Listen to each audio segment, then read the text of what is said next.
Là, je pense que c'est bon. J'essaye, j'essaye de faire des directs, mais j'y arrive pas parce que mon téléphone, c'est un Android simple. Donc, du coup, il n'accepte pas les centaines de messages et en même temps le direct. Ça n'est pas un Samsung ni un iPhone. Mais bon, revenons aux faits. Comme vous pouvez le voir, j'ai marqué Mayotte est comorienne et le restera à jamais. C'est ce que j'ai appris à mes dépens. Je vous explique. Vous savez que j'ai fait la demande d'un visa court séjour à ma mère pour qu'elle puisse venir en France métropolitaine assister à mon mariage.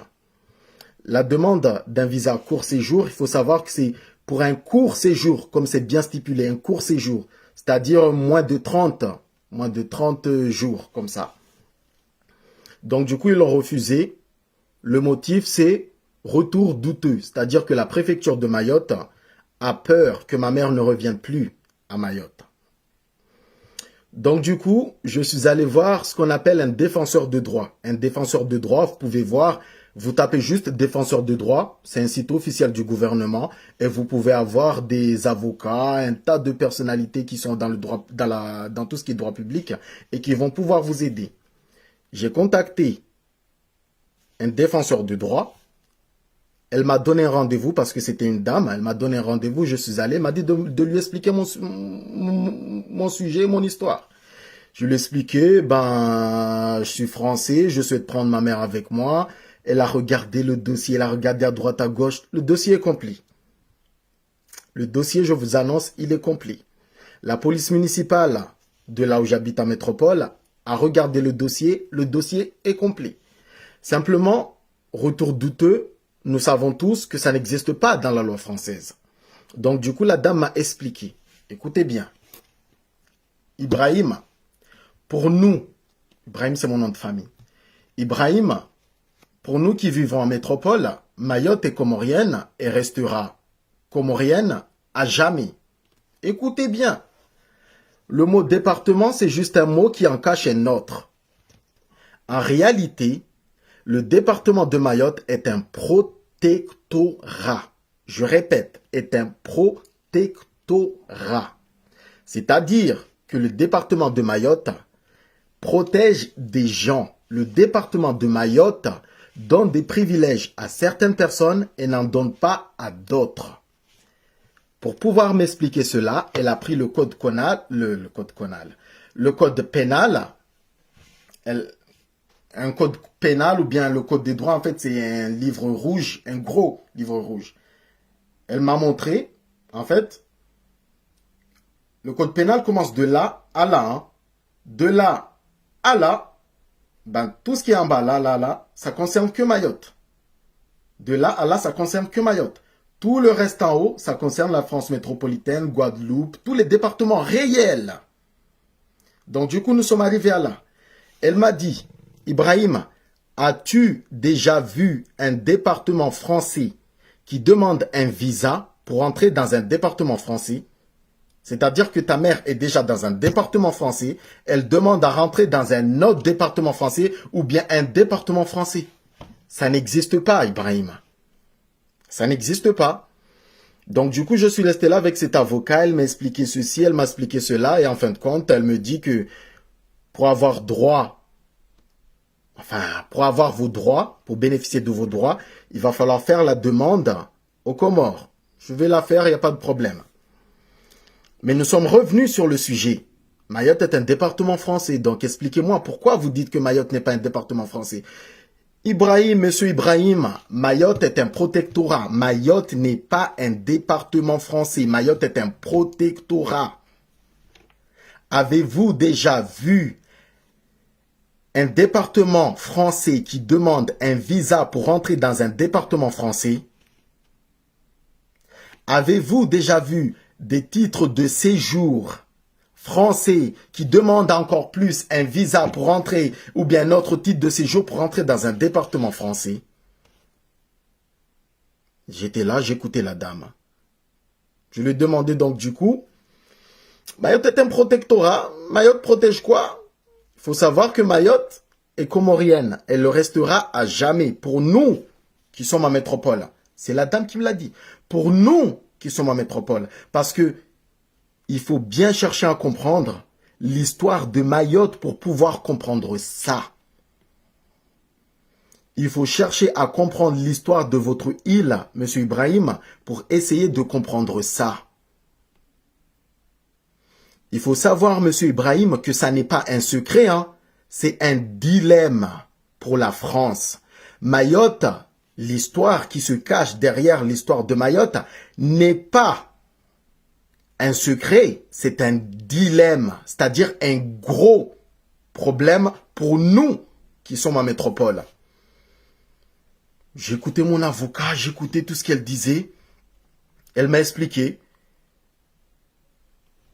qu'il y a une population qui est protégée à Mayotte et c'est cette population qui a droit à Mayotte. J'ai essayé de savoir un peu plus, j'ai essayé de, vous voyez, essayer de communiquer avec la dame, quoi. Parce que un protectorat, il faut savoir que, comme le dit si bien, ça sert à protéger des gens. Mais bon, bref, on va revenir. Donc du coup, j'ai demandé, si vous dites que Mayotte est comorienne et que Mayotte restera comorienne à jamais, il faut m'expliquer. Il faut m'expliquer, ce qui est tout à fait normal. Vous et moi, nous voulons savoir pourquoi Mayotte est un territoire comorien et le restera à jamais. Vous savez ce que j'ai appris? Vous savez ce que j'ai appris sur Mayotte? Pour bien comprendre ce que je vais essayer de vous expliquer, il faut retenir deux choses. Deux, juste deux, hein, pas beaucoup de choses. Juste deux. Sakalava et Andranyantsuli. Sakalava signifie esclave en malgache. Et Andranyantsuli, c'est le dernier sultan de Mayotte. Donc du coup, j'ai demandé à la dame, expliquez-moi. Expliquez-moi. Expliquez-moi. Mayotte est comorienne et Mayotte restera comorienne à jamais. Ce que fait la France en gardant Mayotte, c'est juste un protectorat. C'est-à-dire que Mayotte protège, enfin la France protège un certain nombre de personnes à Mayotte et donne des droits à une certaine personne à Mayotte. Des gens bien spécifiques. Ces gens-là sont les Sakalava, les descendants d'Andranyantsuli. Parce qu'il faut bien savoir, dans l'histoire de Mayotte, écoutez bien, là vous allez bien comprendre. Dans l'histoire de Mayotte, tout le monde sait que Mayotte à l'époque, faisait partie des îles des Comores. Pour bien comprendre, il faut savoir que quand on dit faisait partie, c'est qu'il faut savoir que cette île-là était possédée. Écoutez bien, hein, par un frère ou une sœur ou etc. J'en passe, était protégée par un membre de famille. C'est-à-dire que Mayotte, Anjouan, Moélie et la Grande Comore, c'est-à-dire l'île mère qui est censée contrôler les quatre, c'était des frères, des sœurs, etc. Et j'en passe. C'était des gens qui se mariaient entre eux et comme dans toute famille, ils se bagarraient, ils se frappaient, vous voyez, ils s'envoyaient des piques, etc. Par exemple, aujourd'hui, Mayotte insulte Moélie, sachant que c'est tous des îles comoriennes, hein, faut bien savoir. Hein. À l'époque, Mayotte, par exemple, aujourd'hui, insulte Moélie parce qu'elle a envie d'insulter Moélie et Moélie insulte Mayotte, etc. Ou bien aujourd'hui, Anjouan insulte la Grande Comore insulte... En fait, c'était une famille.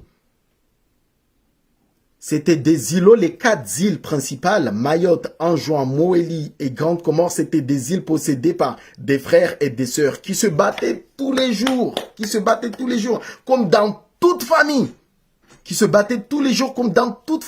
D'ailleurs, il faut savoir que grâce à ça, c'est malheureusement, tristement célèbre grâce à ça qu'on a connu les îles de Comores. Hein. Les îles de Comores ont été connues parce que les frères et les sœurs se battaient tous les jours. Anjouan, Moélie, Mayotte, Grande Comore, ils se battaient tous les jours puisqu'ils étaient possédés par des frères et des sœurs. Donc du coup, je demandais à la dame, expliquez-moi. La dame m'a tout simplement raconté que ceux qui sont protégés, c'est ceux qu'on appelle les Sakalava. Je répète encore à nouveau les Sakalava. Retenez Sakalava et Andanyantsuli. Maintenant, je vous explique. Comme je vous l'ai si bien dit, les îlots appartenaient à des frères et des sœurs qui se battaient tout le temps. D'ailleurs, les 4 îles étaient connues à cause de ça. Un jour comme ça, une personne qu'on va qualifier de vagabond, qu'on va appeler Tsi le Valou, écoutez bien, hein, ce que je vais vous dire là, ça n'est pas un secret, puisque si mon avocat était au courant, c'est que ça n'était pas un secret. Écoutez bien, hein, ça fait partie de l'histoire des Comores, l'histoire de Mayotte, Anjouan, Moélie et Grande Comore. Vous pouvez même vous-même avoir accès à ça. Écoutez bien ce qu'on m'a expliqué. Un jour ou l'autre, une personne est sortie de Mada. Une personne comme ça qui s'appelait Tsi le Valou. Retenez pas le nom n'est pas important. Ce qu'il faut retenir, c'est Sakalava et Andanyantsuli. Andanyantsuli, c'est le dernier sultan de Mayotte. Et Sakalava signifie esclave. Ça n'est pas un secret, signifie esclave. Et il faut savoir que cette histoire-là est connue par tous les politiciens comoriens, tous les politiciens français et tous les politiciens maoris. Donc ce que je veux vous dire là n'est pas un secret. Ça n'est pas un secret d'État. C'est un dilemme, c'est un problème pour la France. C'est pour ça que la France donne des droits à certaines personnes et qu'elle n'en donne pas à d'autres. C'est-à-dire que cette histoire de visa Mayotte, c'est un superfuge. C'est-à-dire que ça n'existe pas. Mais bon, revenons. Un jour ou l'autre, une personne est partie de Mada. Et cette personne-là, il faut savoir que c'était un Sakalava, un descendant d'esclaves. Il a voulu prendre le pouvoir à Mada. C'est-à-dire, il a voulu contrôler Mada, ou bien une partie de Mada, mais elle n'a pas pu. Puisque cette personne-là descendait d'esclaves. Des esclaves qui étaient importés pour aller être utilisés dans la traite de noirs à Madagascar. Cette personne a été du coup chassée parce qu'on disait qu'elle fomentait, c'est-à-dire qu'elle cherchait à créer des problèmes à l'État malgache, au royaume de Malgache, royaume malgache à l'époque. Donc du coup, cette personne a été chassée. Cette personne, on va l'appeler Tsi le Valou, ou bien le Valou, ou bien Tsu. Tsi, vous l'appelez comme vous voulez. Cette personne, en premier temps, du coup, comme je vous dis, c'était un Sakalava, ce qui signifie un descendant d'esclave ou bien un esclave, est allé à Zanzibar. Zanzibar était la maison mère de tout ce qui est esclavage en Afrique du Sud à l'époque. Donc du coup, ils lui ont dit, monsieur, on est désolé, si vous voulez avoir Madagascar pour vous, ça n'est pas possible. Nous sommes des esclavagistes, vous êtes esclaves, on ne va pas vous aider. Zanzibar l'a chassé. Je répète, cette histoire est connue. Ça n'est pas un secret. Le vagabond, puisqu'il faut dire qu'il a été chassé de Mada, il a été déchu, c'est-à-dire qu'il a été condamné à mort. Le jour où il allait retourner à Mada, on allait le tuer. La personne, elle est partie où? La personne après Zanzibar, qui était du coup la maison mère de tout l'esclavage en Afrique du Sud, l'a renvoyé à Tanzanie. La personne partait de Zanzibar, elle est partie à Tanzanie. En Tanzanie, on lui a dit, esclaves, nous-mêmes, on donne nos esclaves à Zanzibar. Donc vous qui êtes esclaves, pensez-vous vraiment qu'on va vous aider à récupérer Madagascar, vous qui êtes esclaves? Qu'est-ce qu'elle a fait la personne? La personne qui s'appelle Tsi le Valou, ou bien vous l'appelez le Valou, appelez-le comme vous voulez. Donc Tsi le Valou, il a fait quoi? Il est retourné derrière. Tsi le Valou est allé jusqu'aux Comores. Simplement, rappelez-vous, les Comores, c'est un État islamique. Les musulmans eux-mêmes ont créé l'esclavage. Mayotte, enfin, Grande Comore, Anjouan, Moélie ont refusé d'aider le monsieur qui s'appelait Tsi le Valou. Écoutez bien, s'il vous plaît. Ne vous énervez pas, écoutez bien l'histoire. Les 3 îles, Anjouan, Moélie et Grande Comore, ont refusé de l'aider puisque c'était des États islamiques. Et en plus de ça, c'était des esclavagistes, c'est-à-dire qui possédaient eux-mêmes des esclaves. En plus de ça, les Comores, c'est ça. Mayotte y compris, c'est ça. Madagascar, c'est ça. C'est-à-dire qu'il n'y a même pas de faim. Anjouan, Moélie et la Grande Comore ont refusé d'aider ce monsieur qui s'appelait Tilevalou à aller récupérer des terres ou bien à aller récupérer Madagascar en entier. Donc du coup, qu'est-ce qu'il a fait ce monsieur? Ce monsieur, il est allé à Mayotte. C'est là que ça devient intéressant dans cette histoire. Cette vidéo, il faut bien comprendre. Ce monsieur est allé à Mayotte.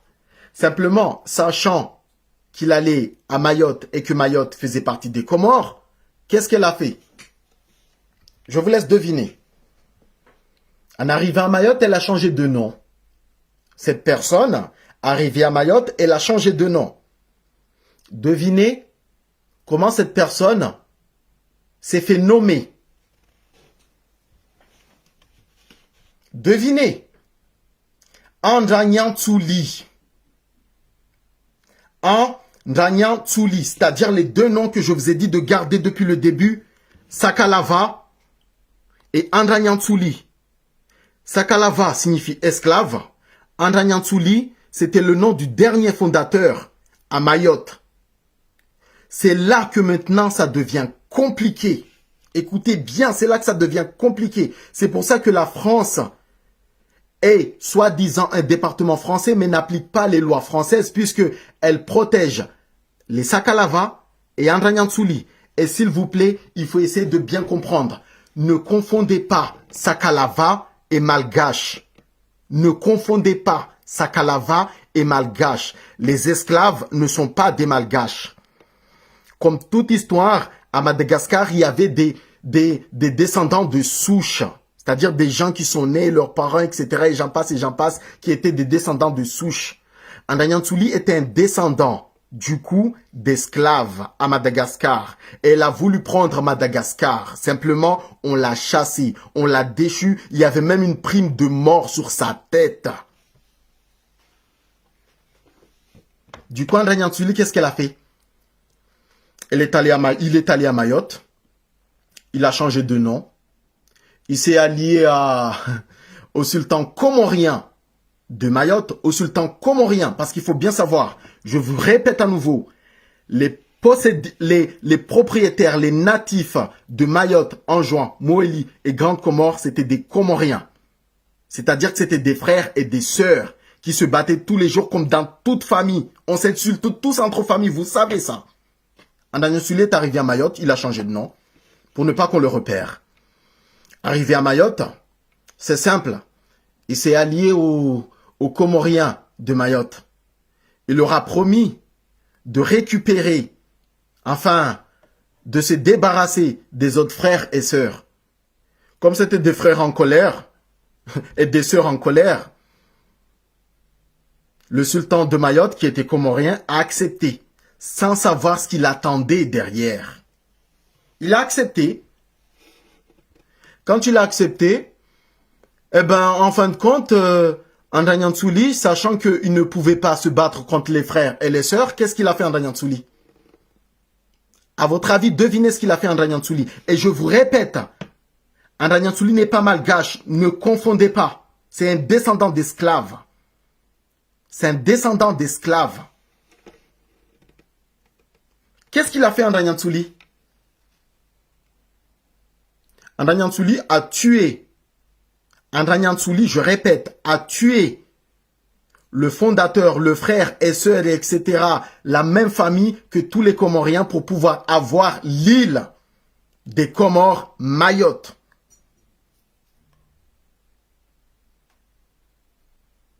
Vous vous rendez compte? Nous, les descendants d'aujourd'hui, on souffre, on ne respecte pas nos droits à cause de ce qu'ils ont fait les ancêtres. Andranyantsuli, qui est sorti de nulle part, un esclave qui est sorti de nulle part, est venu à Mayotte, a tué le fondateur de Mayotte et a pris en possession l'île. En prenant en possession l'île de Mayotte, parce que, écoutez bien, hein, les descendants de Sakalava d'aujourd'hui essaient de modifier l'histoire de Mayotte, mais ne pourront jamais. Ils ne pourront jamais. Puisque moi, je l'ai appris même de mon avocat, ça signifie que tous les métropolitains le savent. Mais nous, à Mayotte, on essaye de nous rabaisser, de nous mentir.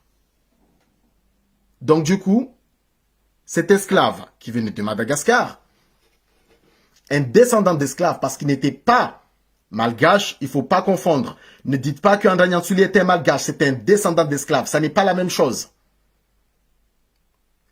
Les descendants souches de Mada, c'est-à-dire les vrais malgaches, ont chassé André Niansouli. André Niansouli s'est pointé à Mayotte.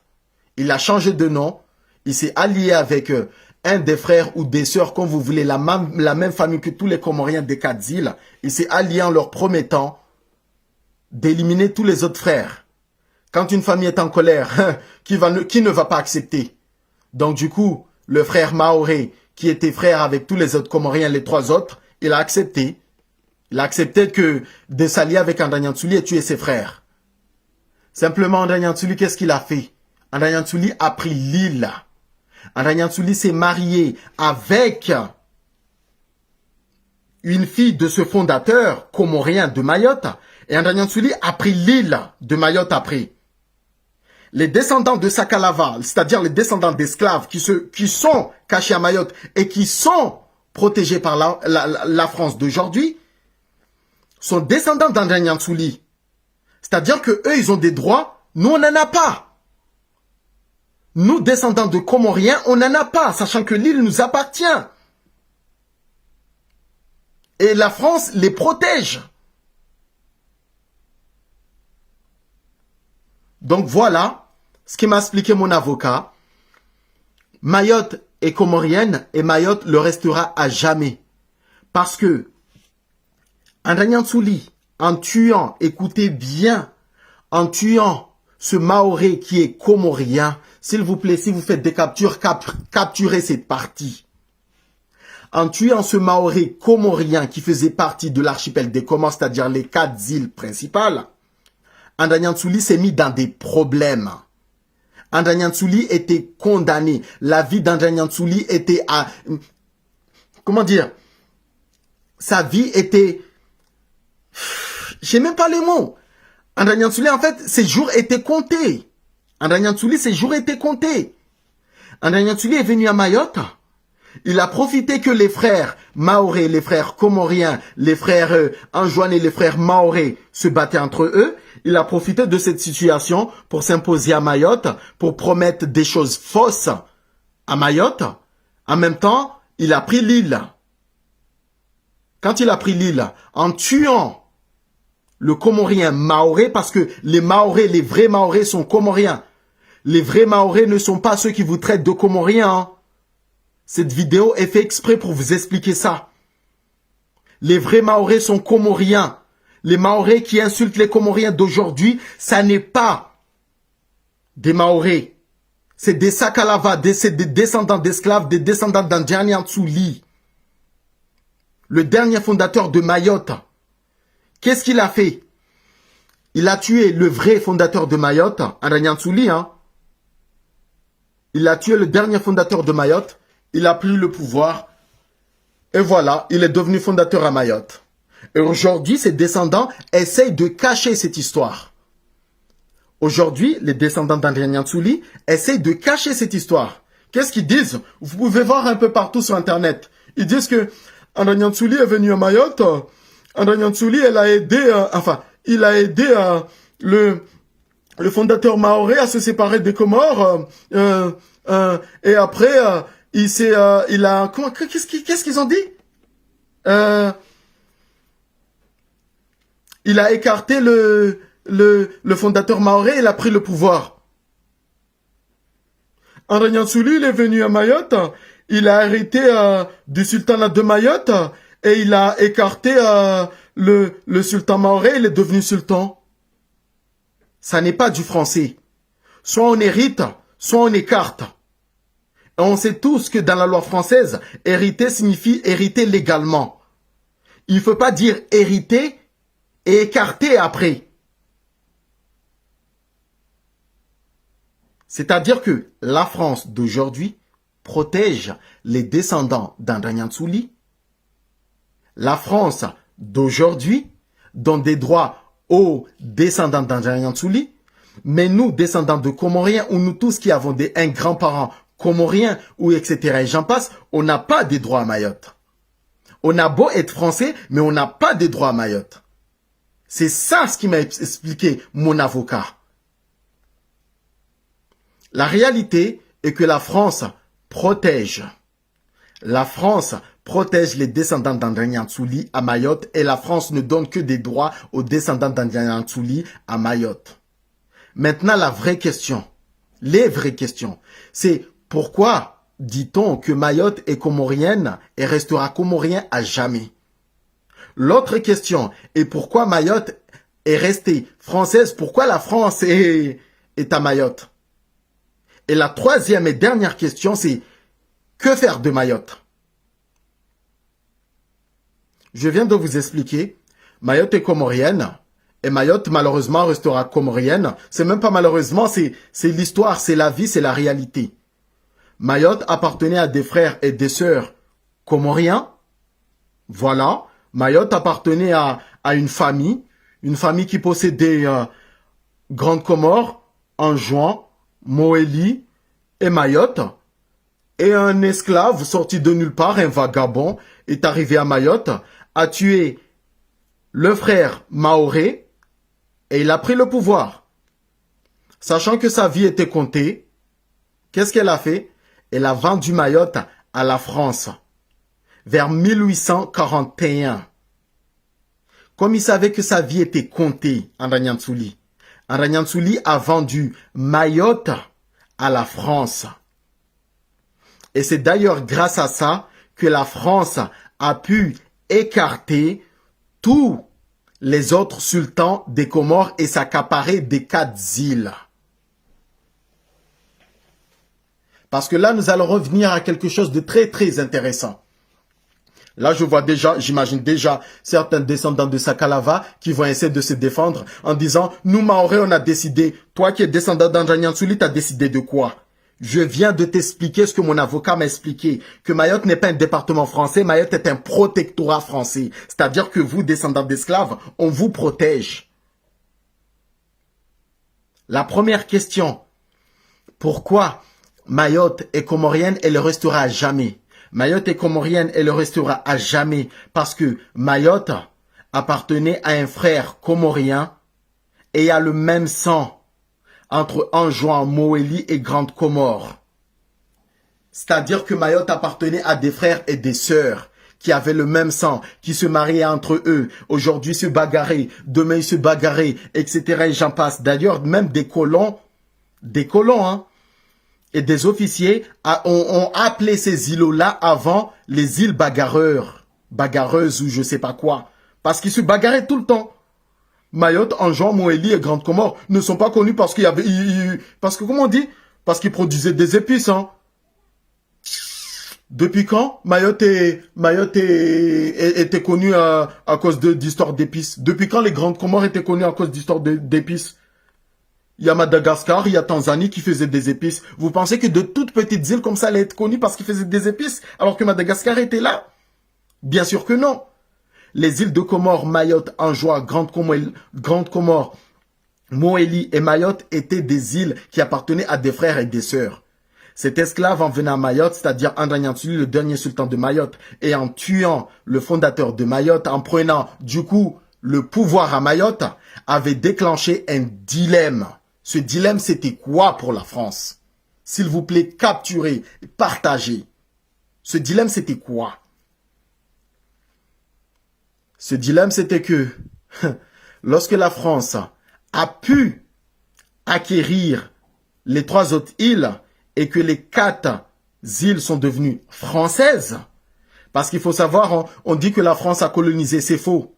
Je vous le dis tout de suite, on est là pour dire la vérité. Moi, je vous dis ce qu'on m'a appris, ce que j'ai appris. Il faut savoir que moi-même, je connaissais cette histoire, mais je ne la connaissais pas de ce point de vue-là. Écoutez bien. La France n'a pas colonisé les îles de Comores. Hein.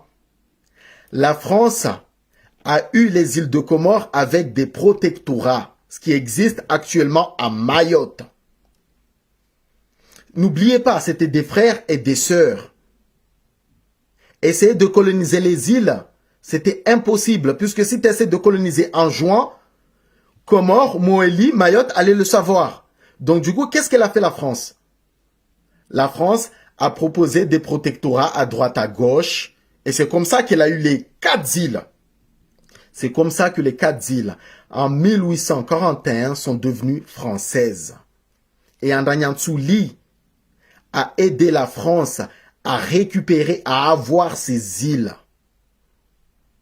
André Ly a aidé la France à avoir ces îles comment? Parce que n'oubliez pas, André Ly est un descendant d'esclaves. André Ly parlait anglais, français et portugais et autres.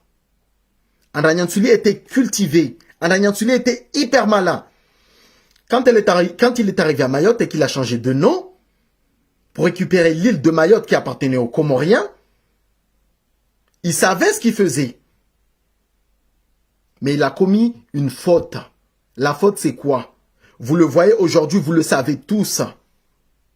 Aux Comores, comme je vous l'ai dit au début, c'est des frères et des sœurs. Ces frères et ces sœurs, quand ils se bagarrent entre eux, ils ne touchent jamais aux héritiers. Ils ne touchent jamais aux descendants.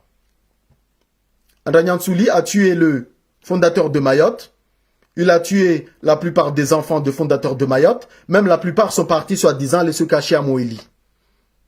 La plupart sont partis aller se cacher à Moélie. André Ly a pris le pouvoir de Mayotte.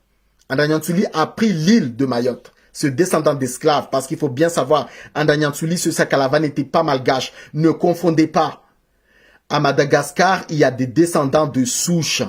Il y a des gens qui sont nés de descendants malgaches et qui vivent super bien à Mayotte. Enfin, bien sûr à Mayotte et Madagascar aussi. Quand ils ont chassé André Ly, qu'André Ly est venu à Mayotte, qu'il a changé de nom, c'est depuis ce jour-là que c'est devenu compliqué. En voulant tuer les descendants, parce que tuer un fondateur, ça n'est pas grave en vrai. Mais c'est en voulant tuer les descendants que c'est devenu compliqué. Parce qu'en tuant les descendants de ce fondateur maoré, qui je tiens à vous le repréciser à nouveau, les vrais maorés sont des Comoriens, en tuant le fondateur, ça passe. Mais en tuant les descendants, ça ne passait pas. André Ly, sa vie était comptée. Et je le répète à nouveau, ça n'est pas un secret, c'est une histoire française. C'est une histoire française. Une histoire comorienne. Une histoire qui est également à Mayotte. En tuant le Comorien maoré de Mayotte, André Ly a pris le pouvoir. En prenant le pouvoir, il s'est dit, je veux tuer aussi les descendants, puisque on sait tous que dans la religion musulmane, ceux qui héritent, ça n'est pas les femmes, c'est les hommes. Il a voulu tuer, il a même tué un nombre important de descendants de ce fondateur. La plupart sont allés se cacher à Moélie. Les jours d'André Ly étaient comptés. Les jours d'André Ly étaient comptés. André Ly, informez-vous, c'est le fondateur de Mayotte, dit-on. Ces jours étaient comptés. Sachant que ces jours étaient comptés par rapport aux 3 îles sœurs, les frères comoriens, les frères moéliens, les frères anjouanais, concernant leur île. André Ly a vendu l'île de Mayotte pour 23 pièces d'or. Dites-moi dans l'histoire où avez-vous entendu parler qu'une île a été vendue 23 pièces d'or. André Ly, en réalité, voulait juste protéger ses descendants. En protégeant ses descendants, en vendant l'île de Mayotte aux Français, la France ne se rendait pas compte de ce qu'elle allait créer après. La France a utilisé ça, du coup. La France s'est accaparée de Moélie, Anjouan et Grande Comore avec le temps, en tuant tous les autres fondateurs. Parce qu'il faut savoir, André Ly a tué que le fondateur de Mayotte, il n'a pas tué les autres. Hein. Non, André Ly n'a pas tué les autres. Hein. Il faut être intelligent, il faut dire la réalité, la vérité. André Ly, en prenant l'île de Mayotte et en tuant le fondateur de Mayotte, avait donné l'opportunité à la France parce qu'après, sachant que les autres frères et sœurs voulaient le tuer, il a vendu l'île de Mayotte à la France, au royaume de France, exactement. Le royaume de France, qu'est-ce qu'il a fait?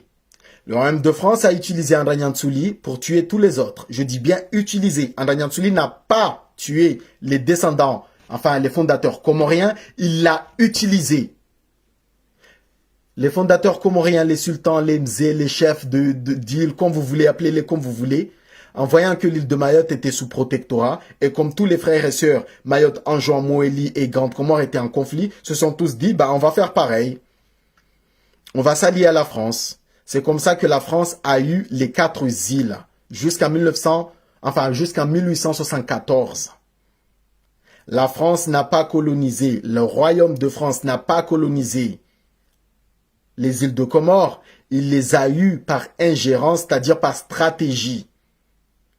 Et cette stratégie était due à Andanyantsuli, c'est-à-dire ce descendant d'esclaves qui est venu de nulle part, puisque je vous le reprécise à nouveau, Andanyantsuli n'était pas malgache, venu de nulle part et a tué le descendant comorien de Mayotte et prendre l'île. Donc du coup, le royaume de France